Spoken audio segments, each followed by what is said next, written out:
علیکم ورحمۃ اللہ وبرکاتہ۔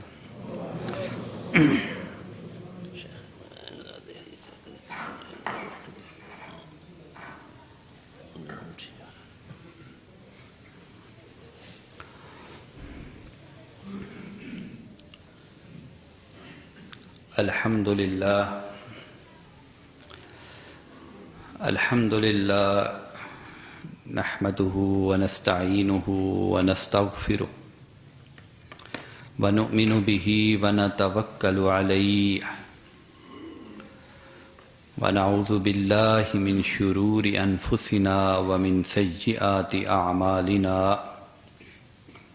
من يهد الله فلا مضل له ومن يضلل فلا هادي له ونشهد أن لا إله إلا الله وحده لا شريك له ونشهد أن محمدا عبده ورسوله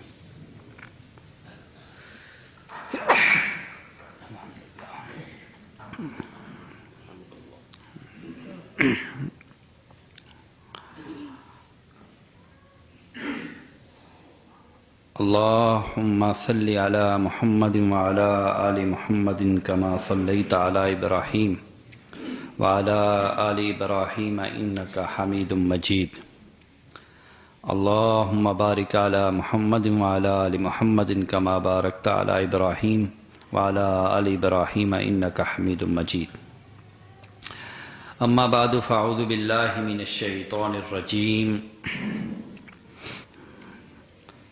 وقال الله تعالى في القرآن المجيد والفرقان الحميد قل يا أهل الكتاب تعالوا إلى كلمة سواء بيننا وبينكم ألا نعبد إلا الله ولا نشرك به شيئا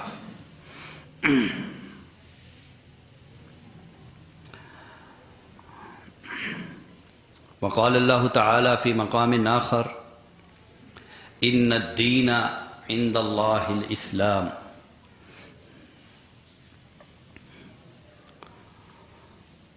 وقال الله تعالى في مقام آخر يا أيها الذين آمنوا لا تقدموا بين يدي الله ورسوله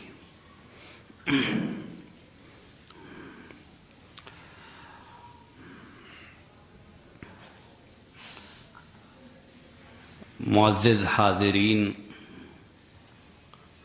حاضرات،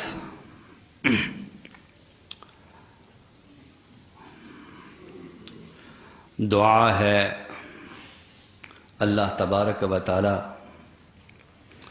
آپ کی یہ عظیم کاوش جو حافظ عبدالوحید صاحب کے ذریعے سر انجام پاتی ہے، اسے قبول و منظور فرمائے۔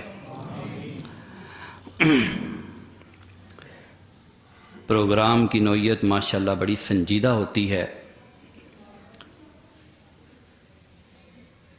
پچھلے سال تو میرا پہلا موقع تھا، تو پروگرام کے مزاج سے میں پوری طرح واقف نہ تھا، لیکن اس بار میں انشاءاللہ کوشش کروں گا کہ اس کے تقاضے کا ما حق ہو کا اور جس طرح مناسب ہو سکتا ہے انہیں پورا کروں۔ اللہ اس کی توفیق عطا فرمائے۔ مسند احمد کی ایک حدیث ہے،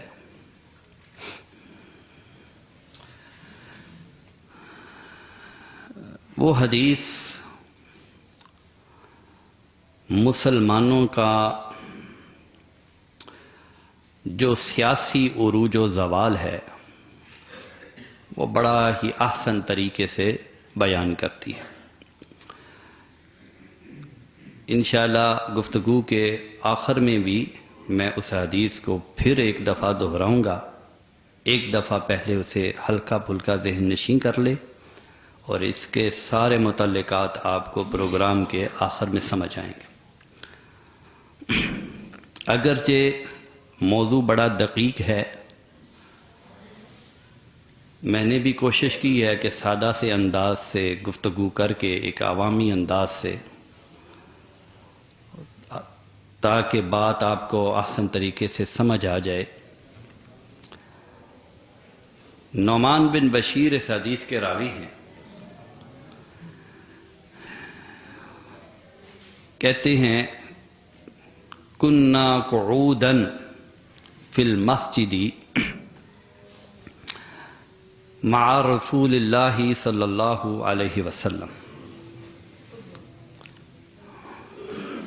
ایک بار ہم رسول اللہ صلی اللہ علیہ وسلم کے ساتھ مسجد میں بیٹھے ہوئے تھے۔ وَكَانَ بشیر رجلا، بشیر جو ایک راوی ہیں ان کی یہ عادت تھی، وہ ایسے آدمی تھے یکف حدیثہ، وہ حدیث کو روک کے رکھا کرتے تھے۔ فجاء ابو ثعلبہ الخشنی، ابو ثعلبہ خشنی آئے۔ فقال یا بشیر بن سعد، اے بشیر بن سعد، اتحفظ حدیث رسول اللہ صلی اللہ علیہ وسلم فی الامراء، کیا رسول اللہ صلی اللہ علیہ وسلم کی کوئی حدیث آپ کو یاد ہے امراء کی؟ یہاں جو شروع میں آیا رسول اللہ صلی اللہ علیہ وسلم کے ساتھ مطلب مسجد میں بیٹھے ہوئے تھے، تو اس کا مطلب یہ ہے کہ ویسے مسجد میں ایک کیفیت ہے صحابی کی بیان کرنے کی۔ فقال حذیفہ، حذیفہ پہلے بول اٹھے، کہتے انا احفظ خطبتہ، مجھے رسول اللہ صلی اللہ علیہ وسلم کا ایک خطبہ یاد ہے۔ فجلس ابو ثعلبہ فقال حذیفہ قال رسول اللہ صلی اللہ علیہ وسلم، حذیفہ کہتے ہیں کہ رسول اللہ صلی اللہ علیہ وسلم نے فرمایا، سنو بھائی ہوگا کیا میرے بعد، تکون النبوۃ فیکم، اب میں تمہارے اندر موجود ہوں، محمد الرسول اللہ صلی اللہ علیہ وسلم موجود ہوں، تمہارے اس ریاست مدینہ، اس تحریک محمدی صلی اللہ علیہ وسلم، اس کی باغ دوڑ میرے ہاتھ میں ہے، میں اسے چلاؤں گا جب تک اللہ چاہے گا، ما شاء اللہ ان تکون، ثم یرفعها اذا شاء ان یرفعها، پھر اللہ تبارک و تعالی مجھے اٹھا لے گا جب وہ چاہے گا، ثم تکون خلافۃ علی منہاج النبوہ، پھر نبوت کے طریقے کے مطابق سنت الخلفاء الراشدین المہدیین، نبوت کے طریقے کے مطابق خلافت آئے گی۔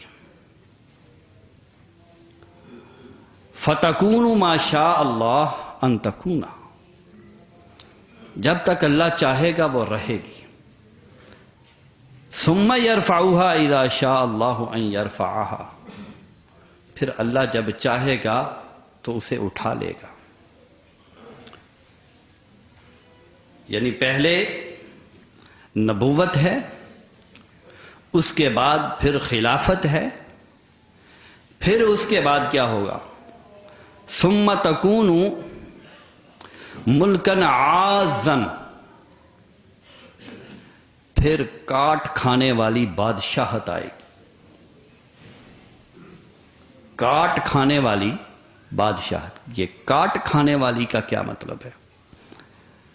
مطلب تمہارے اندر جنگ و فساد، لڑائی، تم باہم دست و گروباں ہو جاؤ گے، کشت و خون کی ندیاں بہیں گی تمہارے اندر، کاٹ کھانے والی بادشاہت آئے گی۔ فیکون ما شاء اللہ ان یکون، جب تک اللہ چاہے گا وہ رہے گی، ثم یرفعها اذا شاء ان یرفعها، پھر جب اللہ چاہے گا وہ اسے اٹھا لے گا، ثم تکون ملکن جبریتن، پھر تمہارے اوپر زبردستی کی بادشاہت مسلط ہو جائے گی۔ پہلے کہا کاٹ کھانے والی، اور پھر کہا زبردستی کی بادشاہت تمہارے اوپر مسلط ہو جائے گی۔ کاٹ کھانے والی تو وہ میں نے سمجھایا آپس میں کہ ایک دوسرے کو کاٹ کھانا سمجھا۔ زبردستی کی یہ ہے کہ وہ جو تمہارے اوپر آ کے حکومت کریں گے وہ تمہارے اپنے لوگ نہیں ہوں گے، وہ دوسرے ہوں گے،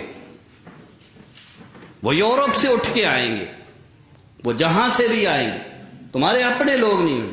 ملکن جبریتن، تمہارے اوپر زبردستی مسلط ہو جائیں گے۔ فتکون ما شاء اللہ ان تکون، پھر یہ بھی بادشاہت جب تک اللہ چاہے گا رہے گی، پھر یہ بادشاہت ختم ہو جائے گی۔ کولونیلزم، نو آبادیاتی دور، جب تک اللہ چاہے گا۔ ثم يرفعها اذا شاء يرفعها، پھر اللہ اسے بھی اٹھا لے گا تب۔ اور پھر یہ صحیح حدیث ہے، علامہ البانی نے اسے صحیح قرار دیا ہے، فرماتے ہیں ثم تكون خلافة على منهاج النبوة، پھر خلافت علی منہاج النبوہ آئے گی۔ ثم سکت رسول اللہ صلی اللہ علیہ وسلم، اس کے بعد پھر رسول اللہ صلی اللہ علیہ وسلم خاموش ہو گئے۔ کیا اشارہ ملا ہمیں؟ واضح حدیث ہے، مسند احمد کی حدیث ہے اور بالکل صحیح۔ یہ بات واضح ہے کہ اس وقت پوری دنیا کے تقریباً 200 ممالک جو ہیں، ان کے اندر دو فریق ہیں، دو فریقین جن کا آپس میں جھگڑا چل رہا ہے۔ بات کو میں سمجھانے کی کوشش کروں گا اور نتائج جو میں نکالنا چاہتا ہوں اپنی ساری گفتگو سے کوشش کروں گا وہ سمجھ بھی آئیں آپ۔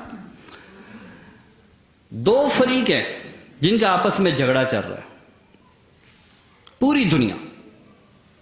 آپ ٹی وی آن کریں، آپ اخبار پڑھیں، جو بھی کمیونیکیشن کے ذرائع ہیں، جو ذرائع ابلاغ ہیں، آپ دیکھیں دو فریق ہیں جن کا جھگڑا چل رہا ہے۔ ایک ہے مغرب اور دوسرے ہیں مسلمان۔ ان دونوں کا جھگڑا چل رہا ہے۔ ان کا جھگڑا ہے کیا؟ پہلے میں آپ کو بتاؤں مغرب سے مراد کیا ہے۔ لفظ تو مغرب ہم بول دیتے ہیں، لیکن اس سے مراد بہت کم لوگوں کو پتا ہوتا ہے۔ مغرب سے مراد ہے 3 چیزیں۔ یورپ جو کہ ہے ہی مغرب میں، جس کے سرکردہ ہیں برطانیہ، فرانس اور اٹلی بھی ایک حد تک تاریخی طور پر دیکھیں تو۔ یورپ، دوسرا بالخصوص لاطینی امریکہ۔ آپ کو پتہ نا امریکہ بہت بڑا بر اعظم ہے، اس کے اندر کئی ریاستیں، لاطینی امریکہ۔ اور تیسری چیز مغرب کے اندر مغرب کی تہذیب ہے، رہن سہن کا طریقہ، لباس، خوراک، طور اتوار، بولنے کا، خوش آمدید کہنے کا، ویلکم وغیرہ، یہ سارے پہلے اعتبار سے دیکھا جائے تو یورپ ہے، دوسرے اعتبار سے دیکھا جائے تو امریکہ، تیسرے اعتبار سے دیکھا جائے تو مشرق بھی اس کے اندر، مغرب کے اندر آ جاتا ہے۔ ہر وہ شخص جس کے طور اتوار، جس کا لباس مغربیوں جیسا ہو، انگریزوں جیسا ہو، یورپیوں جیسا ہو، امریکیوں جیسا ہو، وہ مغربی ہے۔ جس کی تعلیم، جس کی ایجوکیشن، جس کا لباس، یہ۔ تو جب ہم لفظ مغرب بولتے ہیں تو اس کے اندر اس کو 3 جو ڈائمینشنز ہیں، 3 اس کے جو پہلو ہیں، اس کے اندر یہ 3 چیزیں آئیں گی۔ مغرب کو لیڈ کون کر رہا ہے؟ قیادت کس کے پاس ہے؟ 3 کے پاس ہے مغرب کی قیادت. فیصلہ وہ کرتے ہیں. ایک امریکہ جو سب سے آگے ہے، مغرب کے فیصلے وہ کرتا ہے. اس کے بعد تقریباً برابر ہیں فرانس اور برطانیہ. یہ 3 ممالک ہیں جو مغرب کو لے کے چلتے ہیں. پوری دنیا پہ جو ہوا چلانی ہوتی ہے انہوں نے چلانی ہوتی ہے. پوری دنیا پہ جو فیشن دینے ہوتے ہیں یہی دیتے ہیں. پوری دنیا پہ جو نظام دیتے ہیں یہی دیتے ہیں کہ ایجوکیشن سسٹم، یہ بھائی سیمیسٹر سسٹم کر لو، یہ فلاں چیز کر لو، یہ فلاں چیز کر لو. دنیا کو لے کے یہی چلتے ہیں یہ 3 ممالک. مغربی تہذیب کو، مغرب کی سیاست کو یہی 3 لے کر چلتے ہیں.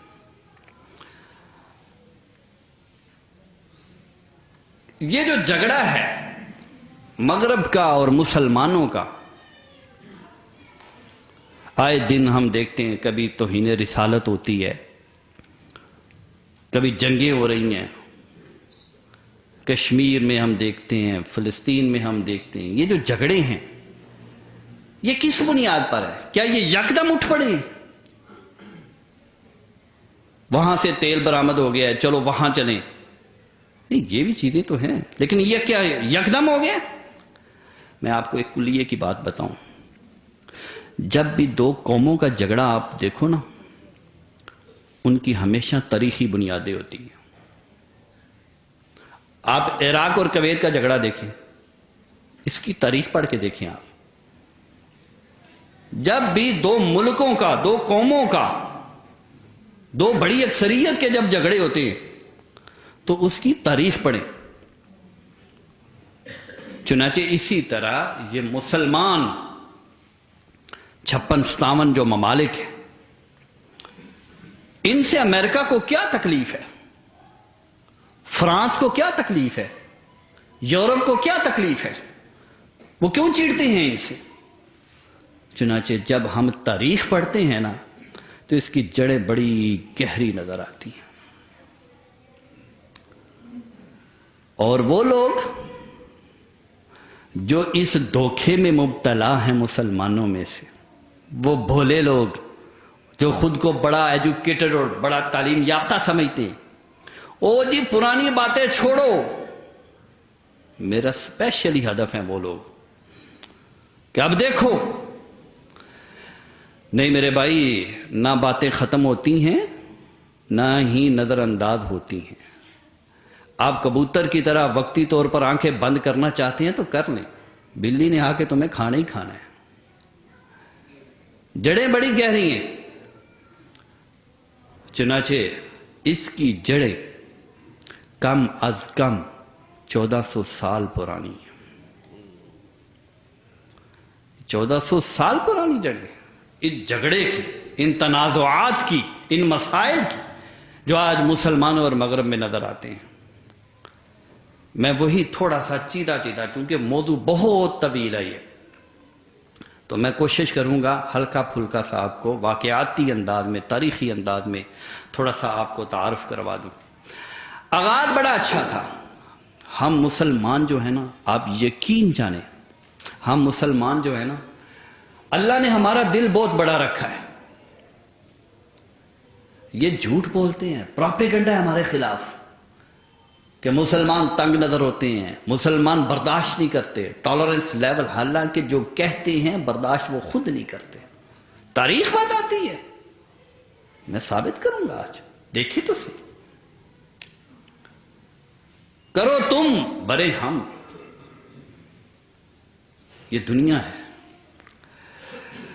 اچھا جی، تو آغاز ہوا ہمارا مکہ و مدینہ سے.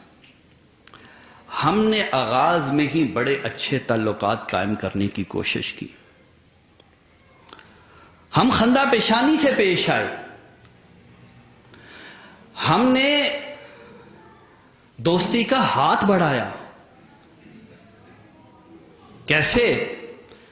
الف لام میم غلبت الروم، یہ ابھی رسول اللہ مکے میں تھے. فی ادنی الارض وهم من بعد غلبهم سیغلبون. یہ بالکل ابتدائی دور ہے ہمارا. مکے میں جھگڑا تھا. رسول اللہ صلی اللہ علیہ وسلم کی دعوت پھیل رہی تھی. لوگ متوجہ، نوجوان متوجہ ہو رہے ہیں. جھگڑا شدت اختیار کرتا جا رہا ہے. اس دوران ہی یعنی رسول اللہ کا جو میسج تھا، جو دعوت تھی، وہ سب کے سامنے آ چکا تھا کہ یہ کہتا ہے کہ ایک اللہ کو مانو، اس کے علاوہ کسی کو تسلیم نہ کرو. ساری دعوت سامنے آ چکی تھی. چنانچہ اس وقت کی دو سپر پاورز تھی، ایک روم اور دوسرا ایران. یہ دو سپر پاورز تھی. جیسے آج آپ چائنا اور امریکہ کو دیکھتے ہیں تو ان کے اکثر جھگڑے چلتے رہتے تھے. اور کچھ ہی وقت گزرا تھا کہ خسرو پرویز نے، جو ایرانی تھا اور ایرانیوں کا مذہب مجوسی تھا، مجوسی تھے ایرانی، خسرو پرویز نے رومیوں کو شام کے علاقہ میں شکست دی. اب یہ عرب کے پاس ہی پڑتا تھا. ابو جہل اینڈ کمپنی نے سنا تو کہنے لگے دیکھا وہ عیسائی رومی وہ بھی ایک مذہب کو ماننے والے ہیں، وہ بھی ایک خدا کی تلقین کرنے والے ہیں. اب عیسائیت کے اندر بگاڑ تو آ گیا. بنیادی طور پر تو عیسائیت توحید پر مبنی تھی. کہنے لگے دیکھا وہ بھی یہی کہتا. تو روم کو شکست ہوئی کہ نہیں مجوسیوں کے ہاتھوں. مجوسیوں کا جو عقیدہ تھا وہ مشرکین مکہ سے زیادہ کچھ مشابہت رکھتا تھا. اور دوسری طرف رومیوں کا عقیدہ، مسلمانوں کا عقیدہ آپس میں ملتا تھا، عیسائی تھے. تو کہا دیکھا رومی شکست کھا رہے ہیں نا، بس اسی طرح. تو قرآن مجید نے اس وقت رومیوں کی، عیسائیوں کی، مغربیوں کی، روم کیا تھا؟ یہ اٹلی تھا، بعد میں کچھ سرحدیں تبدیل ہوئیں، تو ان کی پشت پناہی کی. الف لام میم غلبت الروم فی ادنی الارض. رومی مغلوب ہوئے یہ قریب کی زمین میں، اور جلد ہی سیغلبون، بہت جلد وہ غالب بھی آ جائیں گے. یہ قرآن مجید نے کہا، ان کی حمایت کی. اس طرح کی سیرت میں ہمیں چند ایک اور واقعات بھی نظر آتے ہیں. حبش کے عیسائی بادشاہ نے مسلمانوں کو پناہ دی، اور اس نے پھر جب وہ ساری مشہور ہے، معروف ہے، خطبہ اکثر بیان کرتے رہتے. اس کا آخری جملہ کیا تھا؟ جعفر طیار جب اس کے دربار میں اب ساری بات بیان کی تو آخر میں وہ کیا کہنے لگا؟ اس نے تنکا اٹھایا اور اس نے کہا کہ جو یسوع مسیح کی دعوت ہے اور جو اس پیغمبر کی دعوت ہے، ان دونوں کے درمیان اس تنکے کے برابر بھی فرق نہیں ہے. آغاز بڑا اچھا تھا ہمارا، ہم نے بھی خندہ پیشانی سے، پھر رسول اللہ نے اس کا جنازہ بھی بڑھایا. ابھی جب ہماری وحی کا آغاز ہوا تھا غار حرا میں،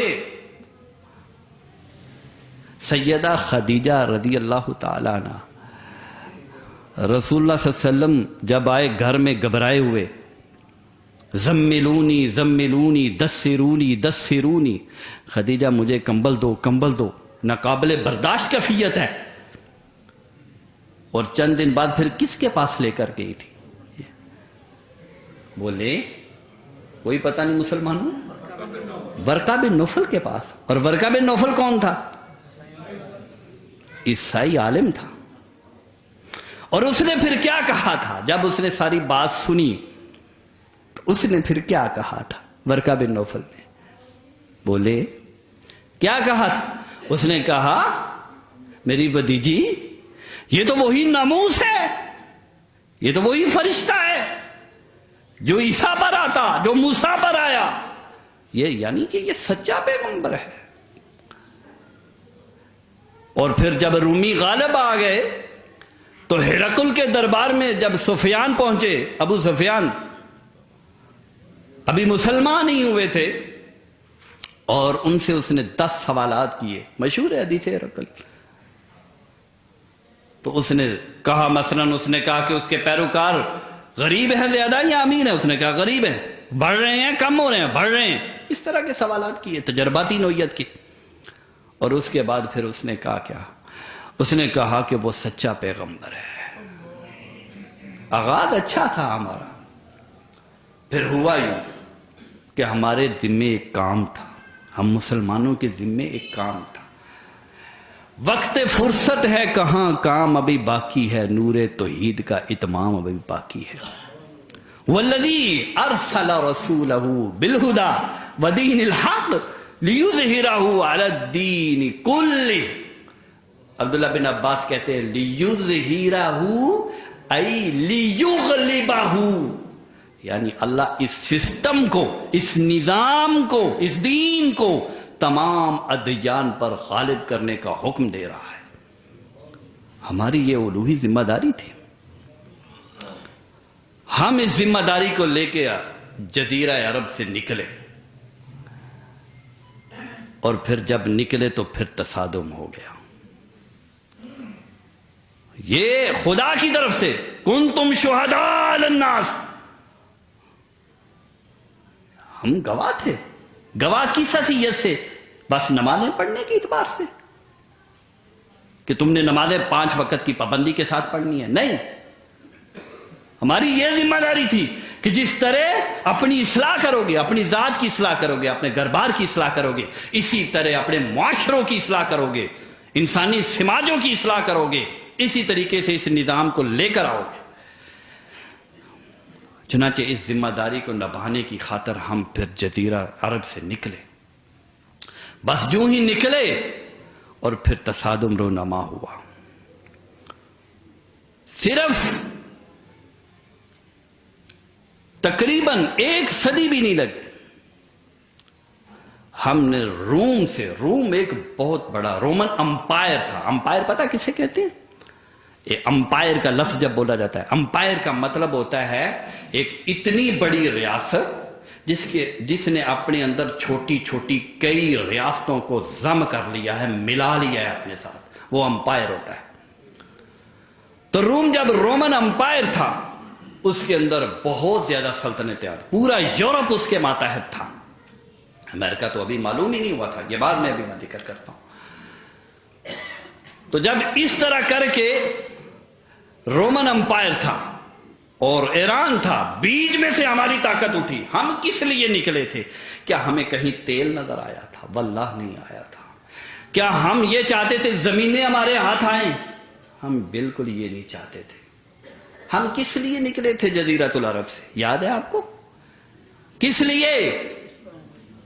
صفائے دہر سے باطل کو مٹایا ہم نے، نوع انسان کو غلامی سے چھوڑایا ہم نے، تیرے کعبے کو جبینوں سے بسایا ہم نے، تیرے قرآن کو سینوں سے لگایا ہم نے. ہماری ایک ذمہ داری تھی. ہم وسائل کے لیے، پیسے کے لیے، مال و دولت کے لیے، ذخائر کے لیے ہم اس لیے نہیں نکلے تھے. پیغام توحید لے کر دہر میں کو بکو پھرے، سر بکف پھرے، سر ہتھیلیوں پہ رکھ کے پھرے. وہ وقت بھی آیا، پھر ہم نے رومن امپائر کو چیلنج کیا، طاقت توڑ دی ہم نے. ہمارا مقصود نہیں تھا کہ ہم حکومتیں کریں، ہم تو اللہ کا پیغام دینا چاہتے تھے. جس طرح انسان کی ذات اس کے سامنے جھکے، اسی طرح انسانوں کے معاشرے اس کے سامنے جھکے، انسانوں کی عدالتیں اس کے سامنے جھکیں، انسانوں کے سماج اس کے سامنے جھکے. ہم تو اس وجہ سے نکلے تھے. چنانچہ یہ پیغام لے کر ہم نکل پڑے. اس پیغام میں عدل تھا، مساوات تھا، انسانیت کا درس تھا. اور تم تاریخ پڑھو گے نا، حیران ہو جاؤ گے. اکثر آبادیوں میں کیا ہوا ہے؟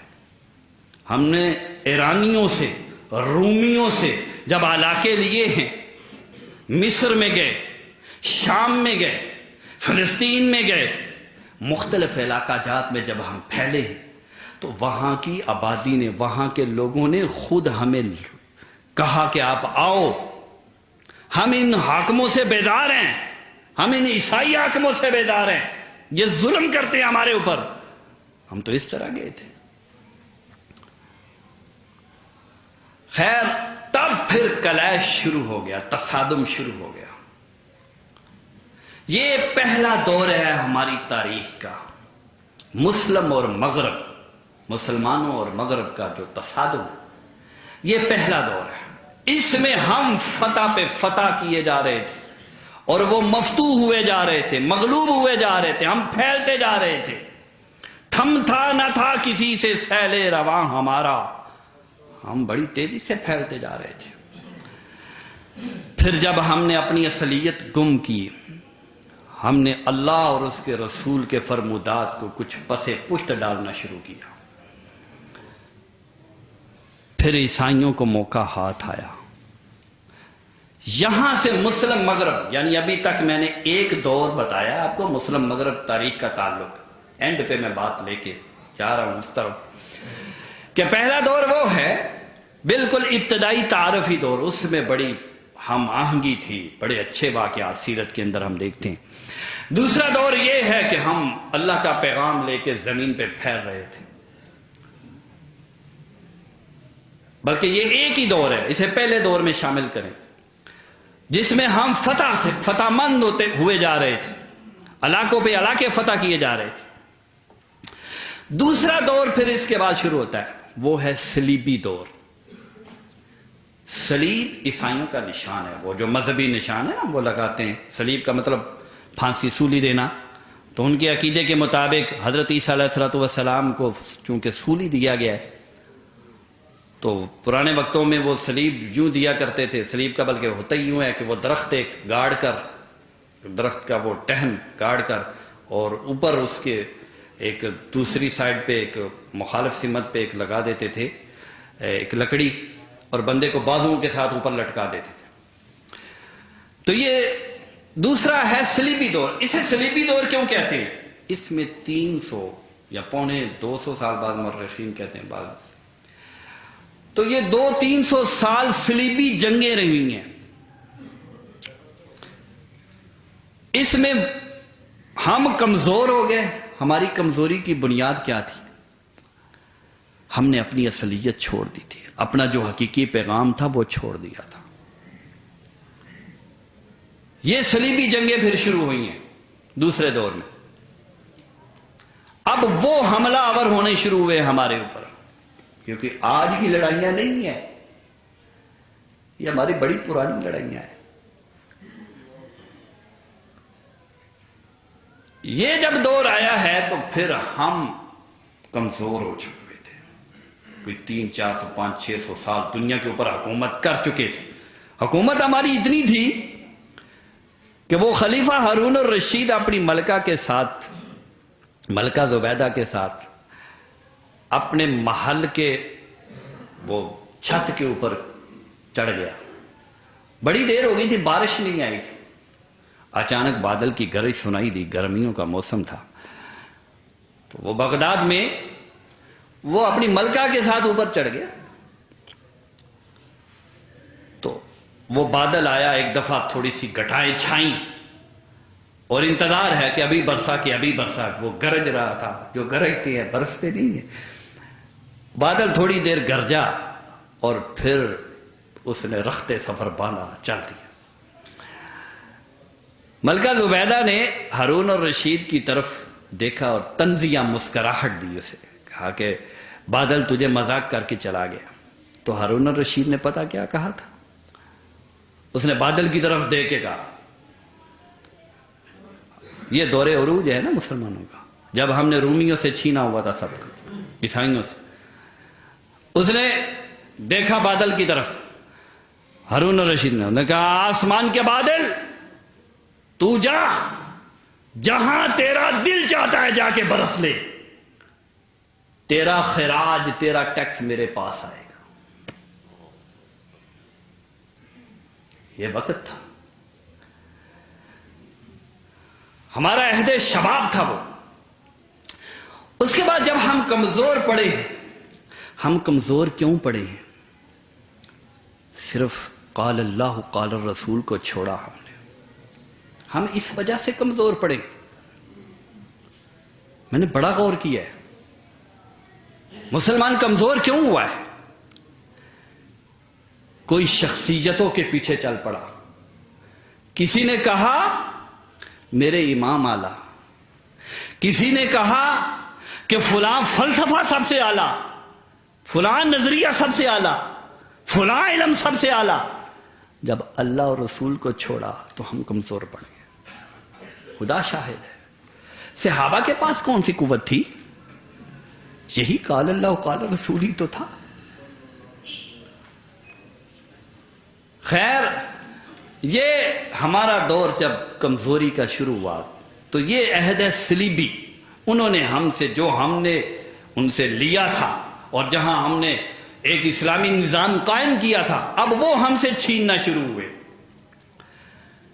پہلے انہوں نے سکلیہ چھینا، سسلی، جس کے اوپر اقبال نے بڑا درد مندانہ نوحہ بھی پڑھا ہے، وقت قلیل ہے۔ تو پہلے انہوں نے ہم سے سکلیہ چھینا،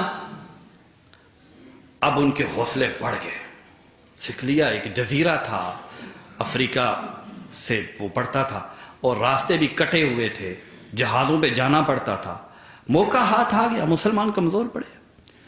وہ جو سکلیہ کی شکست تھی وہ در حقیقت پورے عالم اسلام کی شکست شروع ہو گئی تھی۔ وہاں پہلے سسلی چھین لیا ہم سے انہوں نے، اور وہاں پھر مسلمان جہاں 300-400 سال حکومت کرتے رہے، پھر اپنے ہی گھر میں بیگانے ہو گئے۔ اب دنیا عیسائیت کے حوصلے بڑھ گئے، کہنے لگے اس وقت پوپ اربن چہارم، کلیسا کا نظام ہماری مسجدوں کی طرح نہیں ہوتا تھا، بڑا منظم سسٹمیٹیکلی۔ کلیسا ابھی بھی ایسی ہے، یونین سطح پہ، پھر اوپر تحصیل سطح پہ، ضلع سطح پہ، صوبے سطح پہ، پھر ملکی سطح پہ، پھر بین الاقوامی سطح پہ، اس طرح کر کے عہدے ہوتے ہیں کلیسا کے اندر۔ تو پوپ اربن چہارم جو ہے، اس نے سب سے پہلے کہا کہ اب دنیا عیسائیت کے حوصلے بڑھ چکے ہیں، اب ان کو مزید جمع کرو۔ اس نے نعرہ دیا ایک، اور وہ نعرہ کیا تھا کہ یروشلم کو، فلسطین کو ان ناپاک مسلمانوں کے پنجے سے آزاد کرواؤ۔ چنانچہ یہ نعرہ اس نے پہلے جرمنی، فرانس، برطانیہ، پورے یورپ کے بادشاہوں کو بلایا اپنے پاس۔ اس نے کہا موقع ہے، عیسائیوں کے حوصلے جوان ہیں، سکلیہ ابھی چھینا ہے ہم نے، چلو عیسائیوں کا جو غصہ ہے، جو نفرت ہے، جو 300-400 سال سے ہم غیظ و غضب کا شکار ہیں، اس کو انڈھیلیں۔ اب اس کا رخ کرو مسلمانوں کی طرف اور ان کی منزل متعین کرو کہ فلسطین چھینو۔ فلسطین عیسائیوں کا مرکز ہے، عیسیٰ علیہ السلام کے ساتھ بڑی قریبی نسبت ہے اسے، جائے پیدائش تو بہرحال میں نہیں کہتا، قریبی نسبت ہے، اور سیدہ مریم علیہ السلام ان کی بڑی قریبی نسبت ہے اس سے، انجیل، اور پھر اس کے ساتھ ساتھ حضرت عیسیٰ علیہ السلام کے 12 حواریوں میں سے اکثر فلسطین سے تعلق رکھتے ہیں، ان کے مدفن وہی ہیں۔ چنانچہ یوں سمجھے کہ جیسے مسلمانوں کے لیے مکہ و مدینہ ہے، تو کہا چلو بھائی فلسطین کو چلیں۔ ایک عربی کی کتاب ہے قصص من التاریخ، تاریخ کے واقعات، اس نے صلیبی جنگوں کے کچھ احوال بیان کیے ہیں، اس رائٹر نے، اس نے کسی ایک تاریخ کی کتاب سے اس رائٹر نے لیا، تو وہ جو مورخ ہے اس نے اپنا آنکھوں دیکھا ایک واقعہ بیان کیا۔ اٹلی کی کہتا ہے ماریٹ نامی ایک نوجوان خوبصورت حسینہ تھی، کسی عیسائی نوجوان کے ساتھ ان کی دوستی ہوئی، بعد میں شادی ہو گئی۔ وہ عیسائی نوجوان بڑا کٹڑ مذہبی تھا، ہر اتوار سنڈے کو وہ جاتا ہے، جا کے عبادت کرتا ہے اور سارے مذہبی کام کرتے ہیں۔ جب پوپ اربن چہارم نے صلیبی جنگوں کا اعلان کیا تو پورے یورپ سے عیسائیوں نے آگے بڑھ بڑھ کے نام لکھوائے۔ میں بھی اس مقدس سفر میں ان بے دینوں کو، ان ناپاک اور پلید مسلمانوں کو، ان کو ختم کرنے کے لیے میں بھی نکلوں گا، میں بھی نکلوں گا، میں بھی نکلوں گا۔ انہی میں سے اس نوجوان نے بھی اپنا نام لکھوایا کہ میں بھی نکلوں۔ ماریٹ کہتی ہے کہ میری تو راتیں اداس ہوگی، دن تاریک ہو گئے۔ میں نے کہا ابھی تو چند دن ہوئے ہیں شادی کو، کہاں جا رہے ہو؟ کہا نہیں، ہم انہیں نہیں چھوڑیں گے، انہوں نے ہمیں ہر طرف سے سمیٹا تھا، اب ہم انہیں سمیٹیں گے۔ ماریٹ کہنے لگی کہ مجھے بھی ساتھ لے جاؤ۔ یہ صلیبی جنگیں جو پوپ اربن چہارم نے شروع کی تھی، یہ تقریباً 200-300 سال رہی ہیں، مسلسل، کبھی ادھر کبھی ادھر کبھی ادھر۔ عیسائیوں نے قبضہ بھی کر لیا بیت المقدس کے اوپر، پھر بھی نہیں رکے، کہا کہ اب سائیڈ والی جگہ ان کو چھیڑو، اور مسلمان ٹوٹ پھوٹ کا شکار۔ یہ تو اللہ بھلا کرے صلاح الدین ایوبی کا، اللہ اس مرد مجاہد کی قبر پہ کروڑ ہا رحمت نازل فرما۔ اس نے نکالا انہیں۔ جانتے ہو آج سے 200 سال پہلے جب فرانسیسی جرنل، ذرا دل تھام کے سنو، جب فرانسیسی جرنل انہوں نے شام کے اوپر قبضہ کیا تو صلاح کہتا کہ مجھے صلاح الدین کی قبر دکھاؤ، اس کی گریو، اس کی قبر کدھر ہے؟ دکھائی گئی، لے جایا گیا، جا کے اس نے بوٹ پہنے ہوئے تھے، صلاح الدین کی قبر پہ جا کے ٹھوکر ماری اور کہا کہ صلاح الدین وی آر بیک، ہم واپس آ گئے۔ یہ آج کی دشمنیاں نہیں ہیں، تم سمجھتے ہو ایک حادثہ ہو گیا، ایک واقعہ ہو گیا۔ ماریٹ کہتی ہے کہ میں نے کہا مجھے بھی ساتھ لے جاؤ، صلیبی کارواں میں شامل ہو گیا۔ لاکھوں کے حساب سے پورے یورپ سے نوجوان، بوڑھے، بچے، خواتین نکلے، کس مقصد کے لیے؟ تاکہ مسلمانوں کو نیست و نبود کیا جائے۔ اب جب یہ ماریٹ نکلی تھی تب بیت المقدس ان کے ہاتھ میں تھا، پھر بھی رکے نہیں ہیں یہ۔ پہلے ان کا بہانہ تھا کہ ہم جب جاتے ہیں بیت المقدس کے لیے، اپنی مقدس زیارات کے لیے، یہ مسلمان ہمیں راستے میں تنگ کرتے ہیں، ہمارے مال لوٹ لیتے ہیں۔ یہ الزام تراشیاں، آج دہشت گرد کہنا، یہ سارا ان کا پرانا بہانہ ہے۔ اور بھائی اب تو بیت المقدس تمہارے قبضے میں تھا، پھر تم جنگ پہ جنگ کا اعلان کیوں کیے جا رہے ہو؟ چنانچہ وہ کہتی ہے کہ میں اس سفر میں ساتھ تھی۔ لاکھوں کے حساب سے عیسائی نوجوان ہیں، وہ جیسی کوئی پستی آتی ہے ٹوٹ پڑتے ہیں، مال اسباب لوٹ لیتے ہیں۔ ستم ظریفی کی انتہا یہ ہے کہ عیسائی بستیوں کو بھی نہ چھوڑتے تھے،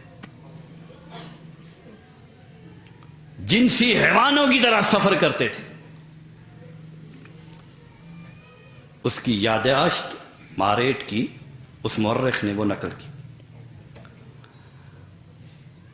کہتی جب کوئی لوٹنے کے لیے نہیں ملتا تھا تو خود آپس میں لڑنا شروع ہو جاتے تھے۔ خیر یہ طویل سفر کئی ماہ پر مشتمل، تاکہ آپ کو صلیبی وار جو ہیں وہ ایک کیفیت سمجھ میں آئے، کئی ماہ پر مشتمل یہ سفر کرتے کرتا یہ قافلہ یروشلم پہنچا۔ وہاں ہم بستی، وہ یروشلم میں آبادی پہلے ہی بڑی تھی، اب یہ قافلے بھی چلے گئے اور پیچھے سے سپلائی کیا جاتا راشن کہ چھوڑنا نہیں انہیں۔ وہ شکست پہ شکست کھاتے ہیں، پھر بھی کہتے ہیں ہم ہمت نہیں آ رہی، ہم مسلمانوں کو نکال کے چھوڑیں گے۔ کہتے ہیں ہم وہاں پہنچے بیت المقدس میں، وہاں شب و روز ہمارے گزرنے لگ پڑے۔ اب ہوتا کیا تھا، میرا شوہر صبح سویرے نکلتا، شام کو واپس آتا۔ انہی دنوں صلاح الدین ایوبی حملے پہ حملے کیے جا رہا تھا۔ یہ وہی جنگیں جو پوپ اربن چہارم نے جن کا تسلسل شروع کیا تھا آج سے 200-300 سال پہلے، پورے، اور صلاح الدین ایوبی کیونکہ عیسائیوں نے بہت ظلم کیا تھا، 3 دن مورخین لکھتے ہیں 3 دن بیت المقدس میں خون بہایا گیا، اس قدر بہایا گیا کہ صلیبی گھوڑے، جب صلیبی سپاہیوں کے مجاہدوں کے گھوڑے جب دوڑتے تھے تو ان کے چھینٹے خون کی جو ندیاں رواں تھیں، ان کے چھینٹے ان کے سروں سے اوپر جاتے تھے۔ یہ خون مسلمان کا تھا، یہ وہ نفرت ہے۔ کہتے ہیں ہم بیت المقدس میں ٹھہرے، وہ صبح جاتا شام تک، اور بیت المقدس کے اوپر خوف و ہراس پھیلا ہوا تھا صلاح الدین ایوبی کا۔ اور صلاح الدین ایوبی ہمارے بچے خاشیں پالتے ہیں، یہ چھوٹے چھوٹے بچے بڑے سکھاتے ہیں، بیٹا تو نے ڈاکٹر بننا ہے، بیٹا تو نے انجینئر بننا ہے، بیٹا تو نے یہ بننا ہے۔ ایوبی کہتا ہے میں ایک پروگرام میں گیا، وہاں میں نے دیکھا مسجد میں ایک بہت بڑا ممبر پڑا ہوا ہے، سنیے گا ذرا۔ ایوبی کہتا ہے کہ بہت بڑا ممبر، بڑا دل نشیں تھا، میں نے اس ممبر کو دیکھا۔ صلاح الدین ایوبی کہتا ہے، نور الدین زنگی کا بیٹا کہتے ہیں میں نے اس کو دیکھا تو میں نے کہا کہ یہ ممبر کس لیے ہے؟ کہتے آج سے اتنے برس پہلے ایک بڑی ہوتا تھا، ایک بزرگ تھا، وہ حسرت سے بیت المقدس کو یاد کیا کرتا تھا، اور اس نے یہ عالی شان دل نشین ممبر بنایا تھا، عمر کا ایک عرصہ لگا کے اس کی ڈیزائننگ وغیرہ سارا، اور اس نے کہا تھا کہ اس ممبر کے اوپر کوئی خطیب نہ بیٹھے، ہاں جب بیت المقدس فتح ہو جائے نا اسے وہاں اس کے محراب میں رکھنا اور وہاں خطیب اس کے اوپر بیٹھے۔ یہ ایک ہمارا دور تھا۔ صلاح الدین ایوبی کہتا ہے میں نے وہ ممبر دیکھا تو میں نے پوچھا، وہ ساری کہانی مجھے سنائی گئی، تو کہتا ہے تب سے میں نے خواب باندھ لیا کہ جیسے کیسے بھی ہو میں بیت المقدس کو آزاد کروا کے چھوڑوں گا۔ کہتے راتوں کی نیندیں حرام ہوگی میری، تہجدیں پڑھتا، خدا سے دعا مانگتا، یا اللہ مجھے فاتح بیت المقدس بنا دے۔ خیر ماریٹ کہتی ہے کہ وہ ہر وقت شہر کے اوپر خوف و ہراس رہتا تھا۔ ابھی ایوبی قافلہ آیا، شب خون مار نہ دے، یہ نہ ہو جائے وہ نہ ہو جائے، یہ بھی لڑائی کر رہے تھے۔ چنانچہ اسی طرح ہمارے کئی ماہ گزر گئے، بچہ پیدا ہوا، بیت المقدس کی وادی میں پرورش ہو رہی ہے، پھر کئی ماہ گزر گئے۔ ایک دن کہتی ہے میرا شوہر رات گئے تک گھر نہ آیا، میں پریشان ہو گئی، پریشان ہو کر کبھی دروازے کو دیکھوں، اٹلی سے آئی ہوں، روم سے آئی ہوئی ہوں، اکیلی ہوں، اب تو چھوٹی سی ننھی جان میرے ساتھ اٹیچ ہے، اب رات گزر گئی آدھی سے زیادہ، ابھی تک واپس نہیں پلٹا۔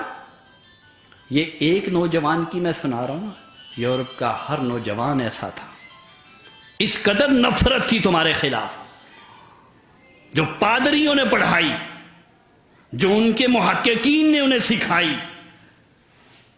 کہتی رات گئے تک انتظار کرتی رہی، بڑی پریشان، بےتاب ہو کر دروازے کی طرف جاتی کہ ابھی دروازے پہ دستک ہوگی، فوراً دروازہ کھولوں گی، کہیں کوئی زخموں سے چور نہ ہو.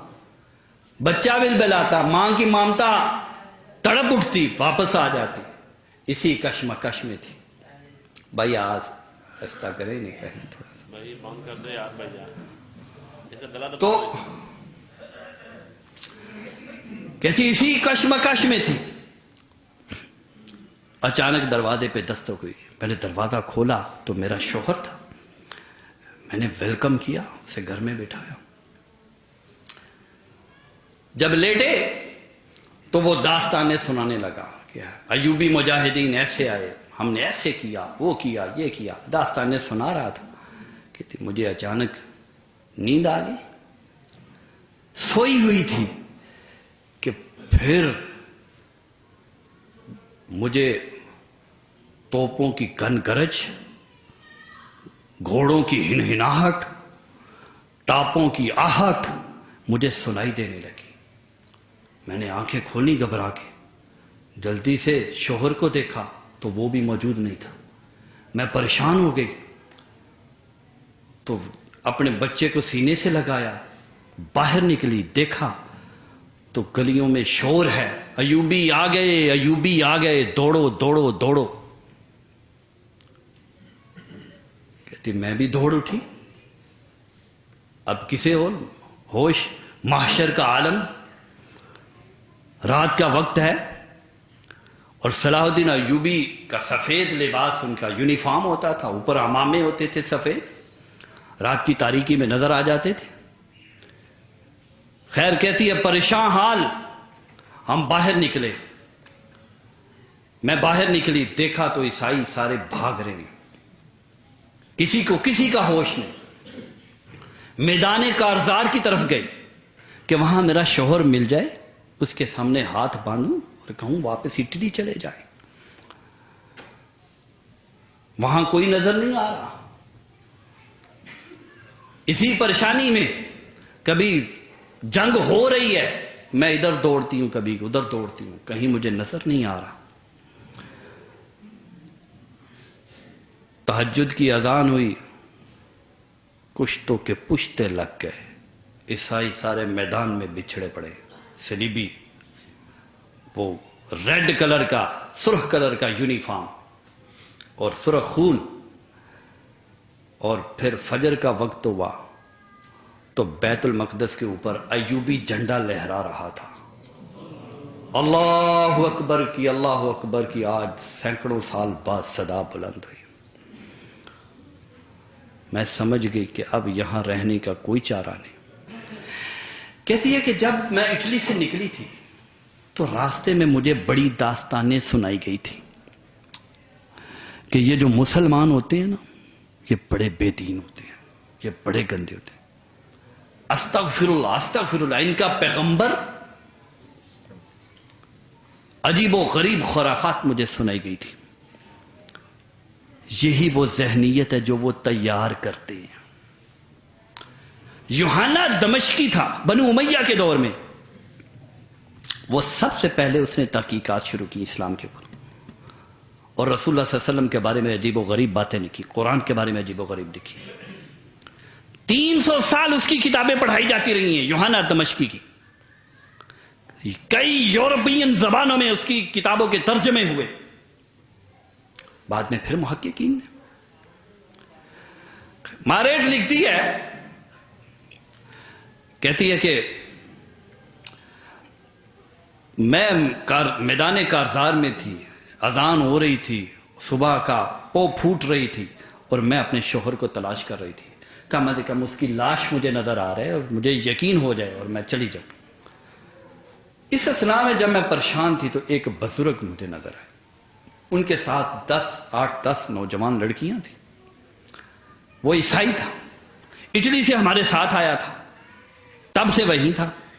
اس نے مجھے دیکھا اور اس نے کہا کہ ماریٹ ہاں. تو کہا آ جاؤ بیٹا چلے، ہمیں شکست ہو گئی ہے. یہ جملہ پتہ نہیں اب کب سننے کو ملے گا کافروں کی طرف سے. ہمیں شکست ہو گئی ہے، چلیں اب. صلاح الدین ایوبی کامیاب ہو گئے. تو کہا کدھر؟ کہا یہ 8-10 ہیں میرے ساتھ، تم بھی آ جاؤ، واپس اٹلی چلتے ہیں. پہلے تو یہاں قریبی کسی بستی میں پناہ لیتے ہیں. کہتی ہے کہ صبح کا اجالا ہو رہا تھا، یہ 12-14 لوگوں کا قافلہ، بچے ساتھ تھے، ہم جا رہے تھے اور ریت کے ٹیلوں میں چھپتے چھپاتے جا رہے تھے. اچانک صلیبی مجاہدین گھوڑوں پہ سوار، سفید لباس پہنے ہوئے، سفید عمامے پہنے ہوئے ہمارے سامنے آن کھڑے ہوئے. بس ہم نے سمجھا ہماری عزت گئی تو گئی. وہی جو پہلے تربیت کی گئی تھی، وہی جو پہلے ذہن سازی کی گئی تھی. نے دیکھا تو کہا پریشان نہ ہو، چلو اس طرف. اشارہ کیا، ہم اس طرف گئے. آگے بڑھے تو دیکھا زمین دوز قید خانے ہیں. ہمیں وہاں کھڑا کیا گیا. ہم پریشان تھے کہ ہمارے ساتھ ہونے کیا والا ہے. اجتماعی زیادتی ہوگی، یہ ہوگا وہ ہوگا. اسی پریشانی کے عالم میں اچانک سفید ریش ایک بزرگ نمودار ہوئے، بڑا سارا امامہ پہنا ہوا ہے، 8-10 گھوڑے ان کا ارد گرد چکر لگا رہے ہیں اور وہ آگے آگے بڑھ رہا ہے. میں نے بزرگ سے پوچھا یہ کون ہے؟ کہا یہی تو ہے صلاح الدین ایوبی. کہا کیا ہوگا ہمارے ساتھ؟ ہیبت دل میں بیٹھ گئی. صلاح الدین ایوبی نے ایک مجاہد کو اپنے پاس بلایا، ساری بپتا سنی. اس نے بتایا کہ یہ خواتین ہیں، لاوارث ہوئی پڑی. ان کا پیغام آیا. کہتے جیسے جیسے اس کا میسنجر پیغام رساں ہماری طرف آ رہا ہے، ہمارا دل دھڑک رہا ہے. وہ ہمارے پاس آیا تو ہم تو تیار بیٹھی تھی کہ ہمارے ساتھ کیا ہونے والا ہے. اس نے آ کے کہا تمہارا دل چاہتا ہے، جانا چاہتی ہو تو چلی جاؤ. اگر یہاں پناہ لینا چاہتی ہو تو تم ہماری بہنیں ہو، ہم تمہیں پناہ دیں گے. اور اگر کسی کا بھائی، کسی کا شوہر، کسی کا بیٹا گم ہو گیا ہے تو چلو میرے مجاہدین کو ساتھ لے جاؤ، یہ تمہارا تعاون کریں گے. کہتی میں آگے بڑھی، میں سن کے میرے قدموں تلے سے زمین نکل گئی. ان پادریوں نے ہمیں کیا سکھایا ہوا تھا؟ یہ رسول اللہ کے بارے میں کیا کہتے؟ اگر اس کا ایک جان سارا ادنا سا امتی ایسا ہے تو وہ نبی کیسا ہوگا؟ نبی بھی تو ایسا تھا. آئی تھی حاتم تائی کی بہن، میرے نبی نے کیسا سلوک کیا. جھوٹ بڑے پھیلائے گئے ہیں، ان جھوٹوں کا ازالہ کرنے کی ضرورت ہے. کہتی ہے کہ میں نے کہا میں تھوڑی دیر تو سکتے میں تھی، پھر ہوش والا تو میں نے نفرت سے حقارت سے اس بزرگ کی طرف دیکھا جو ابھی بھی ہمیں یہ کہہ رہا تھا کہ یہ مسلمان ایسے ہوتے ہیں ایسے ہوتے ہیں. کہتی ہے کہ میں نے کہا کہ مجھے میرا شوہر چاہیے. تو کہا یہ قید خانہ ہے، جو بھاگ گئے ہیں، یہ قید خانہ ہے، دیکھ لو اس میں سے. میں نے ٹٹولا، دیکھا بالا، کوئی نہ مجھے ملا. میں سمجھ گئی مر گئے، ہلاک ہو گئے. خیر کہتی ہم 8-10 ابھی بھی ہمارے دل سے خوف نہیں گیا تھا. ہمیں کہا گیا کہ اب کیا پروگرام؟ ہم نے کہا ہم نے جانا ہی جانا ہے، ہم نے یہاں نہیں رہنا، چلی جاؤ. اس بزرگ سے پوچھا کہ کدھر جانا ہے؟ بزرگ کہنے لگا، ہم نے نوجوان لڑکیوں نے پوچھا کدھر جانا ہے. اس نے کہا کہ یہاں قریب ایک عیسائی بستی ہے، انطاکیہ بستی، ہم وہاں جاتے ہیں، وہاں ہمیں کچھ پناہ مل جائے گی. چند دن سنبھلنے کے بعد پھر اٹلی کی طرف سفر شروع کریں گے. میں نے کہا ٹھیک ہے. چنانچہ کہتے ہیں کہ ہم انطاکیہ، آپ جانتے ہیں کہ پرانے زمانے میں شہر گاؤں اس کے ارد گرد حفاظتی دیوار بنائی جاتی تھی. تو کہتی ماریٹ لکھتی ہے، کہتی کہ جب ہم انطاکیہ پہنچے، وہاں کے نگہبانوں میں جو دروازے پہ کھڑے تھے ہم نے کہا ہم نے آگے جانا ہے، گھر انطاکیہ جانا ہے اور ہمیں چند دن پناہ چاہیے، ہم بیت المقدس سے ہارے لٹے پٹے آئے ہیں۔ وہ کہنے لگے کہ نہیں، آپ اندر نہیں جا سکتے، عیسائی بستی ہے، دربان عیسائی ہیں، اندر رہنے والے عیسائی ہیں، شہر کا نگران اعلیٰ عیسائی ہے۔ کہا آپ اندر نہیں جا سکتے۔ کہا کیوں نہیں جا سکتے؟ ہم کرسچن ہیں، ہم عیسائی ہیں، ہم پناہ چاہتے ہیں، سہارا چاہتے ہیں۔ کہا نہیں جا سکتے۔ کہا کیوں؟ کہا پہلے ہی بڑا برڈن ہو گیا ہے، لوگ دوڑے ہوئے آئے، یہاں بڑوں کو پناہ مل گیا، اب مزید کی اجازت نہیں۔ مایوس ہو کے واپس پلٹے، کسی اور طرف سفر شروع کیا۔ بڑے تھکے تھے، اچانک ہم دیکھتے ہیں کہ ایک قافلے نے ہمارے اوپر حملہ کر دیا۔ جو لڑ سکتی تھی وہ لڑی، باقی مر گئی، اور لڑتے والی بھی تھک گئی۔ 8-10 نوجوان تھے۔ کہتی ان 8-10 نوجوانوں کو میں نے غور سے دیکھا، عیسائی لباس پہنے ہوئے تھے۔ میں نے کہا مسلمان نہ ہو؟ کہتی کہ میں نے جب غور سے دیکھا تو وہ انطاکیہ بستی کے 2 دربان بھی ان میں شامل تھے۔ خیر کچھ بھاگ گئی، کچھ مر گئی، وہ بزرگ کو بھی مار دیا انہوں نے، میں بچ گئی۔ دوڑنے لگی، مجھے پکڑ لیا، ساتھ لے گئے اور دور ساحل سمندر کے پاس ایک خیمہ نصب کیا۔ کہا رات یہاں بسر کریں گے، صبح دم نکلیں۔ کہتے رات میری آنکھ کھلی، میں نے دیکھا وہ دونوں عیسائی نوجوان، 2 ساتھ تھے ہمارے، باقی چلے گئے، وہ دونوں عیسائی نوجوان وہ آپس میں بحث کر رہے ہیں۔ ماریٹ نے وہاں اٹھ کے اپنا لکھا، ابھی وہ باہر تھے، اس کی وہ تحریر تاریخ میں محفوظ ہوگی۔ اس نے اپنے سفر کی ساری ابتدا لکھی۔ کہتی میں سن کے بڑے ہی دل بوجھل ہوا۔ وہ عیسائی نوجوان آپس میں بحث کیا کر رہے ہیں، ایک کہتا ہے یہ میرا مال ہے، دوسرا کہتا ہے یہ میرا مال ہے، کہتا ہے مشورہ میں نے دیا تھا، کہتا ہے حملہ میں نے کیا تھا۔ ان کی بحثیں، ان کی لڑائیاں، وہ باہر بیٹھے پلان بنا رہے ہیں۔ کہتے جب میں نے سنا، وہ ماریٹ کہتی ہے میں نے سنا، وہ تحریر چھوڑ کے چلی گئی اور اپنے بیٹے کو اپنے سینے کے ساتھ لگایا اور سمندر کی لہروں میں چھلانگ لگا دی۔ غلط فہمیاں ہیں، اور یہ نفرت آج کی نہیں ہے، اس کی گہری تاریخی جڑیں جو مسلمانوں کے خلاف پھیلائی گئی ہے۔ یہ ہمارا دوسرا دور ہے، اس میں عیسائی غالب تو نہیں آئے، جیسے ابھی بیت المقدس میں شکست ہوگی۔ یہ صلیبی دور 400-500 سال تک آپ اس دور کو کہہ سکتی۔ پہلے دور میں ہم فتح مند کامیاب تھے، دوسرے دور میں عیسائی مزاحمت میں آئے اور ہم بھی پسپائی اختیار کرنا شروع ہو گئے۔ لیکن یہی وہ دور ہے، مورخین لکھتے ہیں یہ 300 سالہ صلیبی جنگیں جس میں قافلے یورپ سے آتے تھے، آ کے دیکھتے تھے، اس میں ان کے ہوش ٹھکانے آ گئے۔ انہوں نے دیکھا مسلمانوں کی تو دنیا ہی الگ ہے۔ ذرا غور سے، اب میں بات اپنے نتائج کی طرف لے کر جا رہا ہوں، وقت بہت زیادہ ہو گیا۔ انہوں نے دیکھا یہاں تو دنیا ہی الگ ہے، ہمارے ہاں ایک بندہ حکومت کرتا ہے، اس کا بچہ آ جاتا ہے، اس کے بعد اگلا آ جاتا ہے، اس کے بعد وہ شخص واحد کی بات قانون ہوتی ہے۔ یہاں کیا ہے؟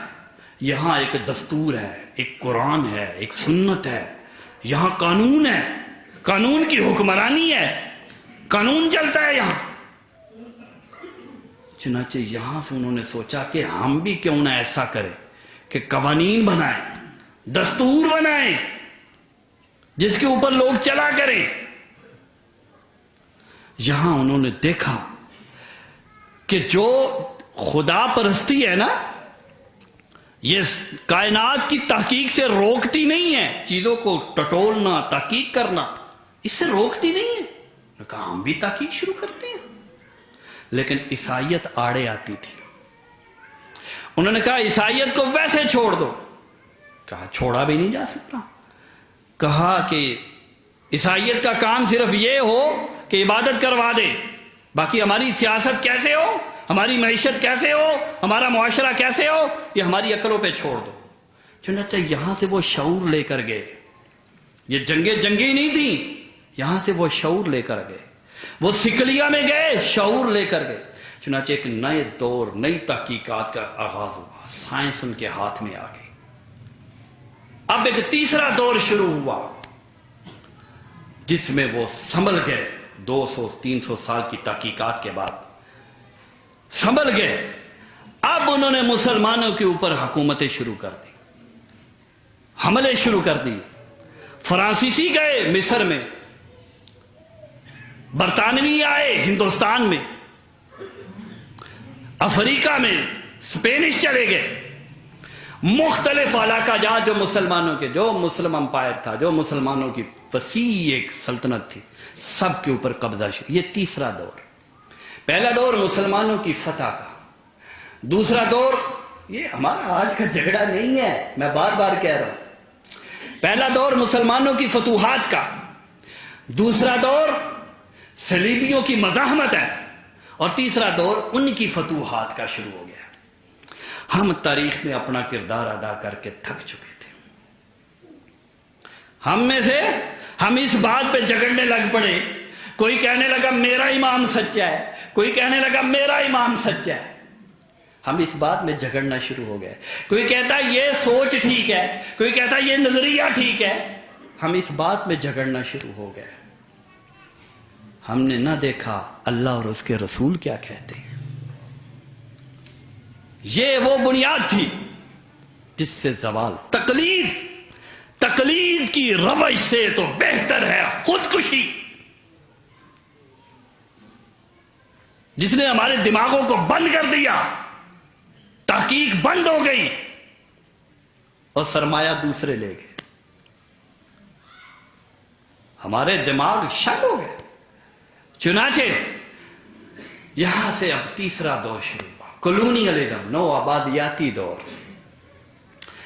اب انہوں نے طے کیا، ذرا توجہ کرنا، بات مختصر میں کر رہا ہوں. اب انہوں نے طے کیا بھائی دیکھو ہر طرف تو مسلمان قابض ہیں.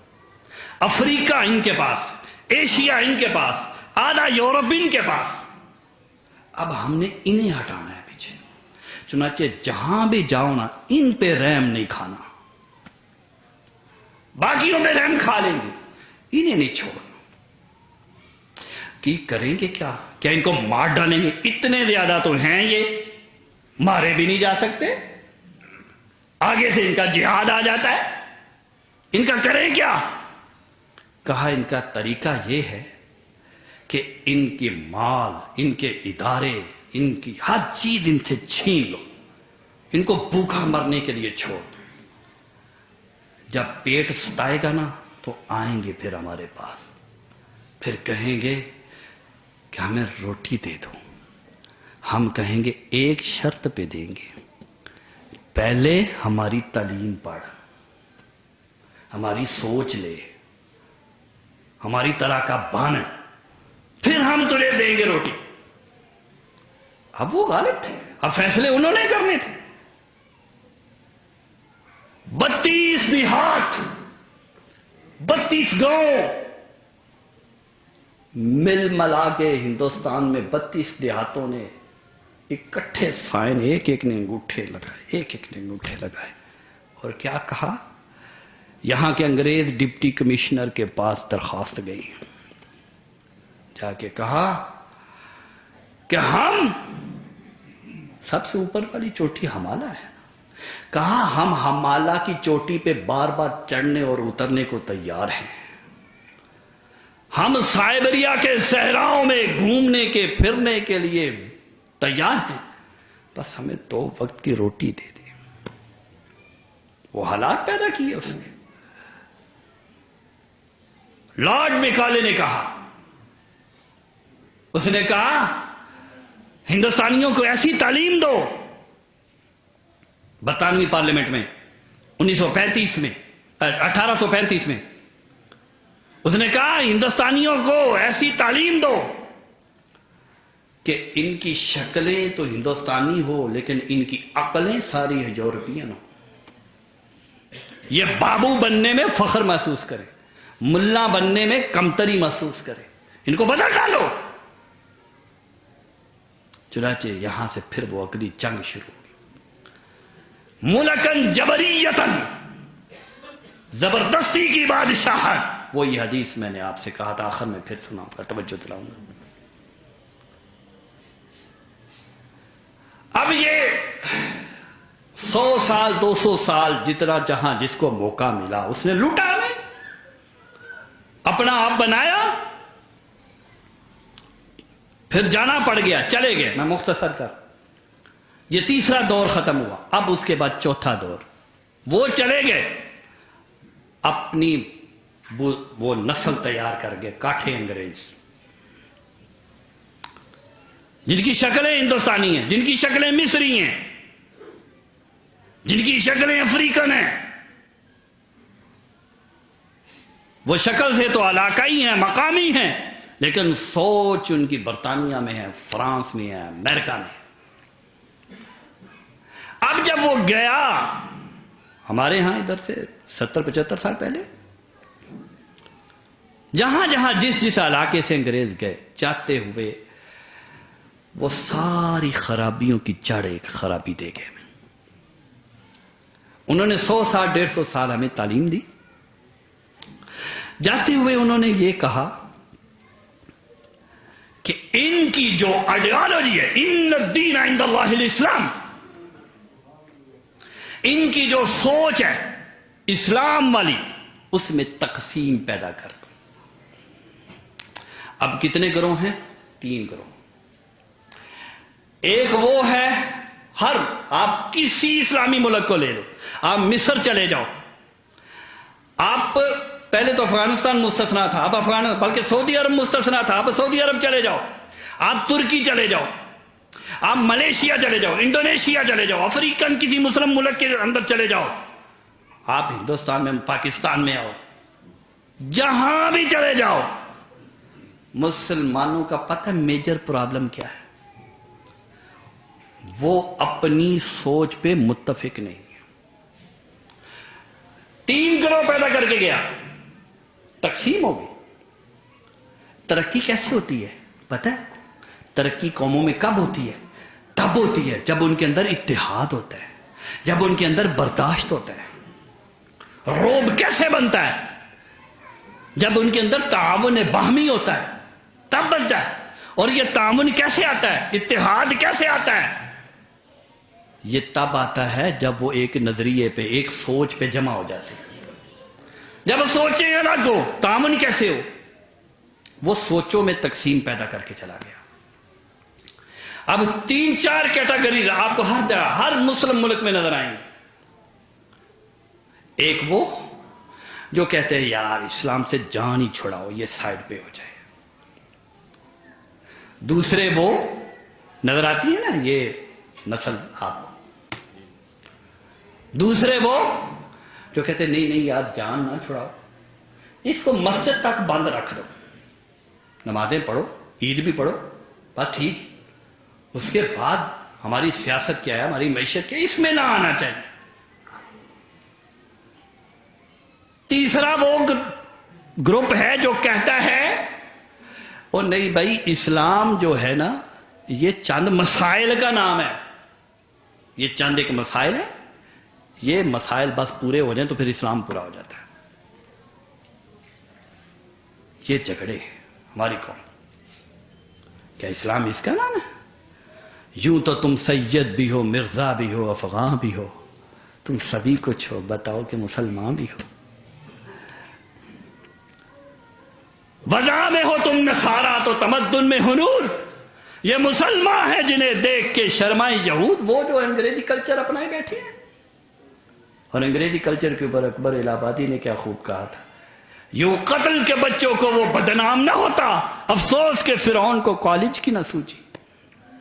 ایک کالج بنا دیتا فرعون, خام خام اس کے ہر کارے چھرے لے کر صبح سویرے اٹھتے تھے اور دیکھتے تھے کہ کس گھر سے بچے کے رونے کی آواز آ رہی ہے، فوراً جاتے تھے، چھرا گھونپ دیتے تھے.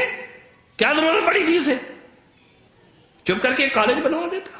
بے حیائی عام ہو جاتی، حیا اٹھ جاتی. تعلیم کے تیزاب میں ڈال کر پہلے پگھلاؤ، پھر جو انہیں پڑھانا ہے وہ پڑھاؤ. سب پڑھیں گے، سب چلے گا.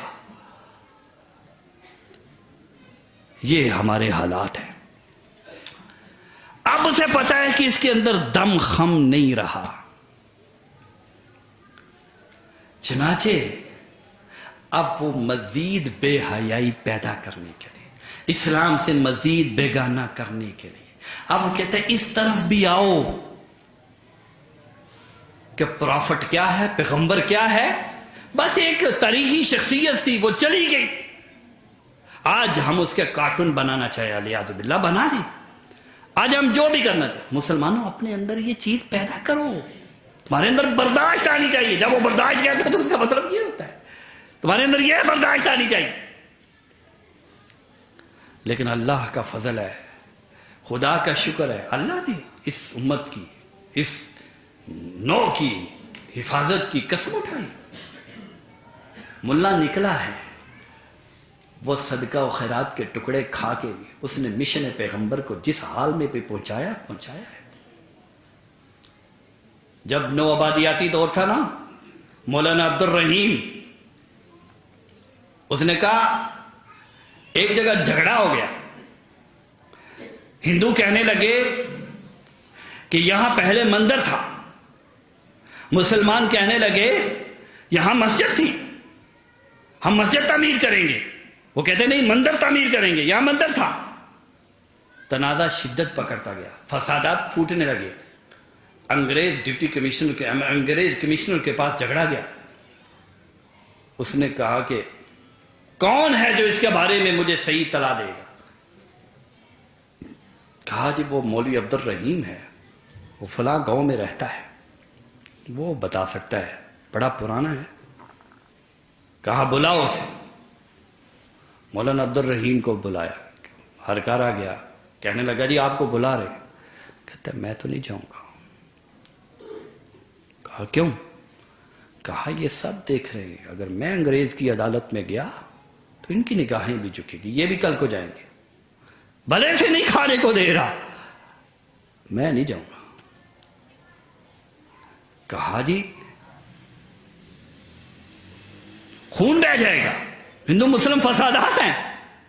کہا پوری قوم گر جائے، میں نہیں جاؤں گا. کہا پھر انگریز کمشنر کہتا ہے میں آ جاؤں. کہا آ جائے. وہ چل کے آئے. یہ کون سا ملا ہے جو اب قاضی نہیں ہے، جس کے پاس کوئی اختیار نہیں ہے، وہ ابھی بھی اپنی قوم کو خودی کا درس دے رہا ہے. قدر کیا کرو. کہا وہ چل کے آ جائے. جب وہ آیا، عدالت لگ گئی. مولوی عبد الرحیم کی عبادت گاہ کے پاس. کہا کہ میں اس کی طرف دیکھوں گا بھی نہیں. بیک سائڈ اس کی طرف ہے. تو کہا ہاں جی مولانا کیا بولتا ہے، یہاں کیا تھا، مسجد یا مندر؟ مولانا عبد الرحیم کہتے ہیں میں اللہ کو گواہ بنا کے کہتا ہوں یہاں پہلے مندر تھا.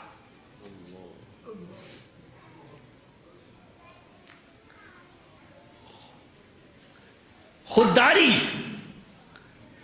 یہ ہمارے اندر، یہ تحریک مجاہدین، یہ جذبہ آزادی، یہ پیدا کس کی وجہ سے ہوا؟ یہ انہی کی وجہ سے ہوا ہے، ان درویشوں کی وجہ سے. یحییٰ علی کو پکڑا گیا، قید خانے میں ٹھونسا گیا، کہا مار ڈالیں گے. وہ ہنس پڑے، کہتے بڑی دھمکی دی ہے. وہ حیران ہوئے، یہ تو ڈر ہی نہیں ہے. داڑھی مونڈ دی، پھر رو پڑے. کہا مرنے کی دھمکی سے نہیں رویا، داڑھی مونڈنے سے رو پڑا. داڑھی کے پکڑ کے ہاتھ سے کانپ رہے. کہتے ہیں یہ داڑھی مجھ سے زیادہ خوش نصیب ہے، اس کو شہادت پہلے مل گئی ہے، مجھے بعد میں ملی. یہ آزادی کی روح کس نے پھونکی؟ یہ مزاحمت کی قوت کون لے کر آیا تمہارے اندر؟ حتیٰ کہ تم مجبور ہو گئے یہ کہنے پہ آزادی حاصل کرنے کے لیے کہ پاکستان کا مطلب کیا، لا الہ الا اللہ کہنے پہ مجبور ہو گئے تمہیں پتا تھا اس کے بغیر کامیابی ملنی نہیں ہے. 100 سال سے تو مر ملا رہا تھا.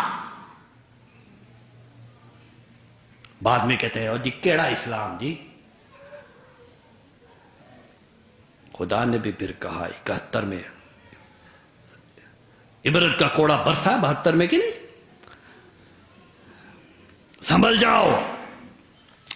مسلمانوں کے لیے یہ ہے کنکلوژن، مسلمانوں کے لیے یہ ہے کہ وہ اپنے نظریہ حیات پر متفق ہو جائیں. اس بات کو مان جاؤ، تمہاری کامیابی اسی میں ہے کہ دین کو اپنی مسجدوں میں، اپنے بازاروں میں، اپنے سیاست کے ایوانوں میں، اپنے منڈی میں، ہر جگہ دین اسلام کے مطابق چلو. اور یہی وہ تقاضا ہے جو رسول اللہ لے کر آئے تھے. رسول اللہ صرف نمازیں پڑھانے کے لیے نہیں آئے تھے، پورا دین کو پکڑو. یہی قرآن کہتا ہے ادخلوا فی السلم کافہ الیوم اکملت لکم دینکم واتممت علیکم نعمتی ورضیت لکم الاسلام دینا. دین مکمل ہی تب ہوتا ہے. یہی وہ تقاضا ہے جو چاہتا ہے یہ بیدار نہ ہو مسلمان، اور اسی کی ضرورت ہے. جب یہ آئے گا تو مسلمان ایک نظریے پہ متفق ہوں گے، ان کے اندر تعاون آئے گا، اتحاد آئے گا، اشتراک آئے گا، وہ آگے کی طرف بڑھیں گے، ایمانداری آئے گی. یہ ہمارے اندر کچھ کہتے ہیں اچھا مولوی صاحب اگر اتحادی ترقی ہوتی ہے تو آئے ہم اس پہ کیوں نہ اتحاد کر لیں کہ اسلام کو کھڈے لائن لگا دیں، آئے اس پہ اتحاد کر لیتے. او بھائی 1400 سال سے تو جڑے آ رہے ہیں، اب تم کیسے اس کو ہٹا سکتے ہو؟ چنانچہ مسلم معاشرہ کبھی اسلام کو چھوڑ کے ترقی نہیں کر سکتا. وہ 1400 سال کی گہری جڑیں ہیں. کتنے وسائل لگائے تم نے، کتنی فوجیں لگائی تم نے، کیا نتیجہ نکلا ابھی تک؟ اس وجہ سے مسلمانوں سنبھل جاؤ. جب تم اتحاد میں آؤ گے، تم قوت میں ہوگے، اور اتحاد تمہارا ممکن ہے صرف ایک نظریے پر قائم ہو کر، اور وہ نظریہ پاکستان کا مطلب کیا؟ لا الہ الا اللہ کا نظریہ ہے. ہم ڈوب رہے تھے یار، لٹ گئے تھے. سربیا چلا گیا، ویانا چلا گیا، روس، فرانس، برطانیہ، امریکہ، یہ چاروں بولے ہو کر خلافت عثمانیہ کو توڑ رہے تھے اور اس کے ٹکڑے ٹکڑے بانٹ رہے تھے آپس میں. ان کی کمٹمنٹ ہو رہی تھی کہ وہ تم لے جانا، وہ تم لے جانا، وہ تم لے جانا.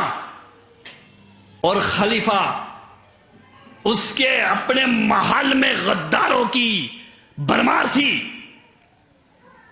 جب اس قدر بے بس و لاچار ہمارا خلیفہ بیٹھا ہوا تھا تب کی بات ہے. فرانس کے ایک تھیٹر میں رسول اللہ کی توہین کا ڈرامہ لگایا گیا،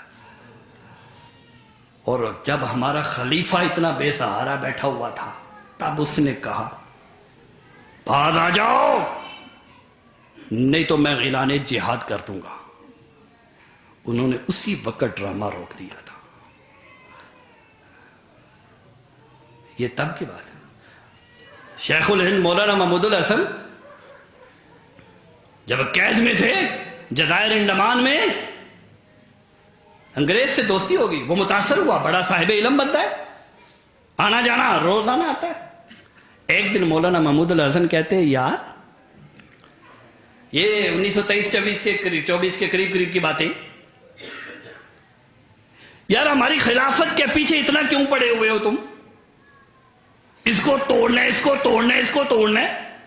یہ خلیفہ وہ بے سہارا بیٹھا ہوا ہے، اب تو اس کے اندر سے جان نکل گئی. کبھی تمتراک تھا اس خلافت کا. کہتا ہے وہ انگریز نے پتہ کیا کہا، مولانا اتنی سادگی سے سوال نہ کریں، ہمیں بھی پتا ہے کہ یہ ایک خلیفے نے جب اعلان جہاد کر دیا تو پوری ملت اسلامیہ اٹھ پڑے گی. اور پھر ہمارا حشر کیا ہو رہا ہے وہ بھی ہمیں پتہ ہے. ہم اسے توڑ کی دم لیں گے، اور انہوں نے توڑ دیا. اور مسلمان آج اس پہ وہی آئیڈیالوجی توڑ دی. ٹھیک ہے جی، یہ ہمارا، وہ تمہارا، وہ تمہارا، ٹھیک. اور بعد میں کہنے لگے کون سا اسلام؟ اپنی اصلیت پہ قائم تھا تو جمعیت بھی تھی. چھوڑ کر گل کو پریشاں کاروان بو ہوا. جب خوشبو پھول کے اوپر تھی تو جمع تھی، جب پھول کو چھوڑی تو کارواں سارا بکھر گیا. بھی یہی نہیں تیری اصل، تیرا وہ نظریہ ہے، تیری وہ سوچ ہے. جب تک تو کمزور ہے یہ توہین ہوتی رہے گی. اللہ نہ کرے، اللہ نہ کرے، لیکن محض دعائیں نہیں، کام بھی ساتھ چلو. اپنی آئیڈیالوجی کو، اپنے نظریے کو جس حد تک اپنا سکتے ہو اپناؤ. یہ مانو تمہاری نجات اس میں ہے. اب ملکن جبریتن فسکت رسول اللہ صلی اللہ علیہ وسلم. اس کے بعد پھر رسول اللہ خاموش ہیں. اب وہی وقت آنے والا ہے، ہمارا ایمان ہے. زبردستی کی بادشاہت چلی گئی. نور خدا ہے کفر کی حرکت پہ خنددن، پھونکوں سے یہ چراغ بجھایا نہ جائے گا. اللہ تعالی ہمیں اسلام سمجھنے کی اور اس پر عمل کرنے کی توفیق عطا فرمائے. اور یہ جو میں نے مسلم مغرب ایک تاریخی تعلقات کا سارا آپ کے سامنے بیان کیا ہے، میرے عزیز دوستو بھائیوں، بحیثیت مسلمان اس چیز کو سوچو. ہم کس چیز پہ جمع ہو سکتے ہیں؟ ہمارا نظریہ ایک نظریہ ہے اور وہ قرآن و سنت ہے. قرآن و سنت، قرآن و سنت پہ ہم جمع ہو سکتے ہیں. اسی پہ اکٹھے ہو جاؤ. اللہ تعالیٰ اور اپنے بھائیوں کو، دوستوں کو، اپنے کولیگز کو، سب کو اسی کی دعوت دو. اللہ ہمیں عمل کی توفیق عطا فرمائے. وآخر دعوانا الحمدللہ رب العالمین. منہاج النبوہ مختلف احادیث سے 30 سال بتائی جاتی ہے. یہ کاٹ کھانے والی بادشاہت کس دور سے شروع ہوتی ہے؟ بنو امیہ اور بنو عباس کا دور بادشاہت تھا یا خلافت منہاج النبوہ تھی؟ دیکھیں بھائی، ذرا اس بات کو سمجھو. یہ بھی ایک بہت بڑی ایک سازش ہے مغربی مورخین کی کہ مسلمانوں کو الجھایا جاتا ہے. یاد رکھو، دو چیزیں ہیں. ایک ہے دستور، ایک ہے قانون. آئین، آئین کے اعتبار سے، دستور کے اعتبار سے 1924 تک ہماری خلافت رہی ہے. بنو عباس کا دور ہو، بنو امیہ کا دور ہو، یا عثمانیوں کا دور ہو، حتیٰ کہ ہندوستانیوں کا دور. آئین کے اعتبار سے، دستور کے اعتبار سے سب کا دستور قرآن و سنت تھا، سب کا دستور اسلام تھا. اب اس کو نافذ کرنے میں کوتاہیاں ہوتی تھی. کوئی زیادہ کر لیتا تھا، کوئی تھوڑی کرتا تھا. ہمیں یہ بات کرتے ہیں. تو بادشاہت جو کاٹ کھانے والی، اس لحاظ سے جب بادشاہت ہم بنو امیہ بنو عباس کا دور بادشاہت کا دور تھا، وہ دستور کے اعتبار سے نہیں تھا. یا عثمانیوں کا دور بادشاہت کا تھا، وہ دستور کے اعتبار سے نہیں تھا. ہم یہی تو آج کہتے ہیں. ایک تو نافذ بھی نہیں کرتے، دوسرا قرآن و سنت کو یا اسلام کو دستور میں بھی جگہ نہیں دیتے. آپ ترکی کو دیکھیں، کیا کیا اس نے اشر. مصر کو دیکھیں، کیا کیا اس نے اشر. دستور تو اسلام کا لاؤ. چلے پاکستان میں یہ تو ہے، کم از کم دستور میں یہ چیز شامل کی گئی، قرآن و سننا اس ملک کا دستور ہوگا اور اس کے منافی کوئی قانون نہیں بنایا جائے. اب بیچ میں کوتاہیاں ہو رہی. آپ کو پتہ ہے اس وقت جو ہماری عدالتوں میں انگریزی سسٹم نظام چل رہا ہے، یہ کس بنیاد پہ چل رہا ہے؟ یہ اس بنیاد، یہ ایمرجنسی کی بنیاد پہ چل رہا ہے. یہ اس بنیاد پہ چل رہا ہے کہ جب پاکستان بن گیا تھا تو کہا گیا تھا کہ اب پورا اسلامی قانون، اس کی تشریح تو پوری طرح موجود نہیں. ابھی تک علماء بیٹھیں گے، کریں گے. ابھی جو ہے 1935 والا وہی ابھی نافذ کر دیتے ہیں. وہی جج بیٹھیں گے، وہی اسی کے مطابق فیصلہ ہوگا، بعد میں کر لیں گے. اب اس صورتحال کو کچھ لوگوں نے فائدہ اٹھایا ہے اور اسے مستقل بنا دیا ہے. یہ ہماری تاریخ میں موجود ہے. اسی طرح مصر اور ترکی وغیرہ نے تو یہ ظلم کیا کہ دستور سے ہی اسلام کو نکال دیا. تو دستور کی حد تک تو ہماری خلافت 1924 تک موجود تھی، بالکل کلیئر معیار تھے قرآن و سنت. اور بنو عباس بنو امیہ کی جو حکومت تھی اس کو جب ہم خلافت کہتے ہیں تو دستور کے اعتبار سے کہتے ہیں، اور جب ہم اسے بادشاہت کہتے ہیں تو بیچ میں جو ان کی اپنی من مرضیاں ہو جاتی تھی اس اعتبار سے کہتے ہیں. یہ بات مائنڈ میں رکھیں. اور یہ ہے کہ خلافت کی مدت کب ہے، بادشاہت کب سے شروع ہوئی؟ تو علماء کے ہاں زیادہ مشہور یہی ہے کہ جو خلفائے راشدین ہیں وہ 4 ہیں، حضرت ابو بکر، عمر، عثمان، علی. لیکن حضرت امیر معاویہ رضی اللہ تعالیٰ عنہ ان کی کوئی ملوکیت، بادشاہت کوئی ایسی نہیں تھی جیسی عام ہم کہتے ہیں. وہ صحابی رسول تھے، جلیل القدر تھے. بس ایک مسئلہ ہوا ان میں، اور وہ یہ تھا کہ ہنگامی حالات کے تحت انہوں نے شورا کا ادارہ ختم کرنا پڑا تھا. یعنی ختم بھی نہیں کیا بلکہ اس کا اثر تھوڑا سا کم کرنا پڑا تھا ہنگامی حالات کے تحت. بس یہ ایک ان سا مسئلہ، باقی ساری وہ قرآن و سنت کے مطابق تھی اور وہ شریعت کے مطابق ان کی حکومت تھی. کوئی ان کی اپنی من مرضی نہیں تھی. وہ جلیل القدر صحابی رسول ہے. اللہ تعالی ہمیں سمجھنے کی توفیق عطا فرمائے. السلام علیکم ورحمۃ اللہ وبرکاتہ.